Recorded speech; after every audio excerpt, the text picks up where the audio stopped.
السلام علیکم ناظرین، میں ہوں شاہد منیر اور آپ دیکھ رہے ہیں فوکس پوائنٹ ہمارا یوٹیوب چینل۔ ناظرین، پوری دنیا میں آپ نے ایک بھی ایسا ملک نہیں دیکھا ہوگا دوبارہ سے دہرا دیتا ہوں کہ پوری دنیا میں آپ نے ایک بھی ایسا ملک نہیں دیکھا ہوگا کہ جس ملک کی سیاسی لیڈرشپ جو برسر اقتدار ہے، وزیر اعظم اپنی پوری کابینہ سمیت ایک میٹنگ کو کسی دوسرے ملک میں جا کے ہیلڈ کرتے ہیں، وہاں پہ جس کے انڈر وہ میٹنگ ہو رہی ہے وہ عدالتوں سے اشتہاری ہیں، وہ اس میٹنگ کو ہیڈ کر رہے ہیں۔ تو یہ منظرنامہ ناظرین آپ کو اس پیارے خوبصورت اچھے مملکت خدا داد پاکستان میں ہی دیکھنے کو مل سکتا ہے۔ ایسا منظرنامہ آپ کو پوری دنیا میں اور کہیں بھی دیکھنے کو نہیں مل سکتا۔ ناظرین، یہ پاکستان کی بدقسمتی کی انتہا ہے کہ یہاں پہ جو ہمارے سیاسی لیڈرز ہیں وہ اپنے ملک کے فیصلے ملک کے اندر کرنے کی اہلیت اور صلاحیت نہیں رکھتے۔ یہاں پہ پاکستان میں آپ یہ دیکھیں کہ ایک نیپوٹزم، اقربا پروری کا ایک ایسا سسٹم بن چکا ہے کہ باپ کے بعد بیٹا، بیٹے کے بعد پوتا، پوتے کے بعد بھتیجا، بھتیجے کے بعد بھانجا، نواسا، نواسی۔ یہ ہمارے پاکستان کا جو کلچر بن چکا ہے، یہاں پہ پاکستان میں نیپوٹزم جڑیں اس طرح سے جما چکی ہے پاکستان میں کہ پاکستان بنانے والوں کی روحیں بھی جدھر جدھر ہیں وہ اپنی قبروں میں وہ بھی تڑپ رہی ہوں گی کہ ہم نے یہ کیا پاکستان اس دن کے لیے تو نہیں بنایا تھا۔ ناظرین، ہمارا ملک پاکستان، پیارا ملک پاکستان انہی قسم کی خرافات کے باعث پوری دنیا میں توجہ کا مرکز بنا رہتا ہے۔ تو ان دنوں بھی آپ کو یہ منظرنامہ دیکھنے کو ملا کہ ہمارے ملک کے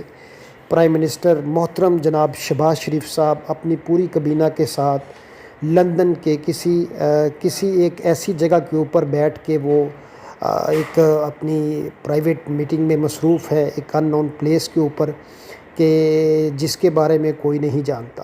تو یہ منظرنامہ دیکھنے کے بعد میں اب یہی کہا جا سکتا ہے کہ اس ملک کا اللہ ہی حافظ ہے، اللہ ہی نگہبان ہے۔ جمہوریت نام ہے عوام کا، عوام کی اکثریت جسے الیکٹ کرے وہ اس ملک کا وزیر اعظم بنتا ہے۔ اب یہاں پہ کچھ آپ کو ایک اور کمال، ایک عجیب تھیوری اور دیکھنے کو ملے گی، وہ یہ کہ یہاں پہ 2018 کا الیکشن ہوتا ہے، وہ کہتے ہیں جی یہ الیکشن دھاندلی زدہ ہے، یہ الیکشن جو ہے ہمارے اس میں ہاتھ پاؤں باندھے گئے۔ اب وہ جو دھاندلی زدہ الیکشن ہے اس میں جو ان کے کینڈیڈیٹ جیتے وہ ٹھیک، سندھ میں پیپلز پارٹی کی حکومت ہے، اگر وہ برسر اقتدار ہے اسی دھاندلی کے نتیجے میں، دھاندلی زدہ مینجمنٹ کے نتیجے میں، تو بالکل درست ہے۔ اسی طرح سے اگر آپ یہ دیکھیں کہ فضل الرحمان صاحب کا بیٹا اسمبلی میں موجود ہے لیکن اسمبلی جعلی ہے، تو یہ کس طرح کا سسٹم ہے یہاں پہ پاکستان میں کہ اگر آپ جیتو تو الیکشن ٹھیک درست اور اگر کوئی دوسرا جیتے تو الیکشن میں دھاندلی۔ تو یہ ایک عجیب سی کیفیت بنی ہوئی ہے۔ اس ساری صورتحال کے اندر، اس سارے ماحول کے اندر آپ کو پتہ چل جائے گا کہ پاکستان جو ہے وہ پستیوں کی طرف جا رہا ہے بجائے بلندیوں کے۔ یہاں پہ پاکستان میں آپ یہ دیکھیں کہ جمہور سے نکلنے والے عوام جو ہے وہ ذبح حالی کا شکار ہیں۔ عوام کے کیا فیصلے ہیں؟ عوام کے فیصلوں سے جو بندہ اسمبلی میں آتا ہے اس کو راتوں رات کہیں اور بیٹھ کے فیصلے کر کے نکال دیا جاتا ہے، اور اسی اسمبلی کو گالیاں نکالنے والے اب اسی اسمبلی کے تھرو اس ملک میں وزیر اعظم بنے ہوئے ہیں۔ تو یہ ایک جو اس طرح کی صورتحال ہے یہ آپ کو دنیا کے کسی اور خطے میں دیکھنے کو ناظرین نہیں مل سکتی۔ تو یہ جو پاکستان ہے اس میں آپ کو اس طرح کے منظرنامے آپ کو امید ہے آنے والے دنوں میں مزید بھی دیکھنے کو ملیں گے، کیونکہ جب تک یہاں پہ جمہوریت میں عوام کے جو مسائل ہیں ان کو حل کرنے والوں کو مناسب وقت نہیں دیا جاتا تب تک پاکستان ترقی نہیں کر سکتا۔ 3.5 سال بعد عمران خان کو نکال باہر کیا گیا، اگر 1.5 سال وہ اور رہ جاتا تو کم از کم یہ تو شکوہ نہ کرتے تحریک انصاف والے کہ ہمیں نکالا گیا، اگر ہمیں 1.5 سال اور مل جاتا تو ہم بہتر طریقے سے اپنا جو منشور ہے ایجنڈا ہے وہ لاگو کر سکتے۔ تو آپ نے ان کو ٹائم دینا تھا ان کے 5 سال کا۔ اس کے بعد عوام نے فیصلہ کرنا تھا کہ کس کو لے کے آنا ہے کس کو نہیں، لیکن آپ نے عوام کو فیصلہ کرنے دینے سے پہلے ہی وہی اسمبلی جو جعلی تھی، وہی اسمبلی جس کے اوپر تحریک انصاف کے ووٹر آپ کے بقول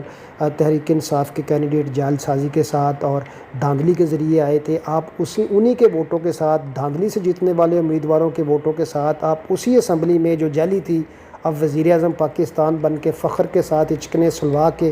ویسٹ کوٹ پہن کے آپ برجمان ہیں اس کے اوپر، وہی پنجاب اسمبلی جو جعلی تھی جس میں دھاندلی کے ذریعے جو ہے تحریک انصاف جیتی تھی، وہ دھاندلی کے ذریعے جیتنے والے لوگوں میں سے 25 لوگ آپ نے لے کے وہ دھاندلی زدہ لوگ جو تھے ان کو آپ نے ساتھ ملا کے آپ وہی جعلی اسمبلی کے اوپر وزیر اعلیٰ پنجاب بن گئے۔ تو یہ ناظرین ہمارا دوگلا پن، منافقت والا، اقربا پروری والا، جب تک یہ پاکستان میں عوام کو ان چیزوں کا ادراک نہیں ہوتا، عوام میں شعور اجاگر نہیں ہوتا،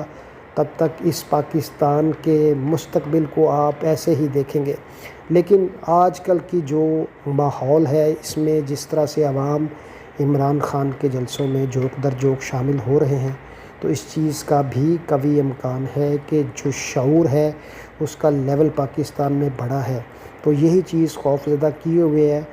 حکومت کو اور حکومتی جماعتوں کو کہ اگر اب کی بار ہم نے فوری طور پہ الیکشن کروایا تو جو عوام ہے یہ ہمارے خلاف نہ کہیں ووٹ کر دے۔ تو اسی خوف کی بدولت ہی وہ الیکشن جس کی حکومت میں جو ابھی پارٹیز ہیں جب یہ اپوزیشن میں تھیں مہینہ پہلے تو ان کی ڈیمانڈ ہی 1 پوائنٹ ایجنڈا تھی کہ الیکشن کروایا جائے، تو اب یہ الیکشن سے صرف اسی وجہ سے بھاگ رہے ہیں کہ جو پاکستان کی باشعور عوام ہے وہ جاگ گئی ہے، ان کو پتہ چل چکا ہے کہ یہ جو ٹیکٹکس استعمال کرتے ہیں یہ غلط ہیں، یہ نیپوٹزم کو استعمال کرتے ہیں، ان کی ڈوریں کہیں اور سے ہلتی ہیں، اور یہ ان کی جو سٹیٹمنٹس ہیں پہلے اور تھیں اب اور ہیں اب اور ہیں، تو ان لوگوں کے اوپر اب وہ مزید بھروسہ کرنے کے لیے تیار نہیں ہیں۔ آنے والے دنوں میں ناظرین توقع ہے کہ یہ جو تحریک عمران خان صاحب لیڈ کر رہے ہیں یہ مومنٹم پکڑے گی، حکومتی مشینری بھی حرکت میں آئے گی، اور یہاں پہ گمسان کا رن پڑنے کا بھی امکان ہے، کچھ یہاں پہ انارکی کی صورتحال بھی ہو سکتی ہے، اور اس طرح کا ماحول بن سکتا ہے کہ جس سے پاکستان کی سالمیت کو زبردست خطرہ لاحق ہو سکتا ہے۔ تو اس لیے جو ہمارے غیر جانبدار ادارے ہیں، جو ہمارے بیوروکریسی ہے، جو ہماری عدلیہ ہے، ان کو ان سارے معاملوں کو دیکھنے کی ضرورت ہے۔ جب کبھی بھی مسلم لیگ نواز کو موقع ملا تو وہ کچھ ایسا کرنے سے بالکل بھی نہیں ہچکچائے گی جس سے آپ کو بیسیوں لوگوں کی اموات آپ کو نظر آ جائے، یا آپ کو ریاستی مشینری کے تھرو کچھ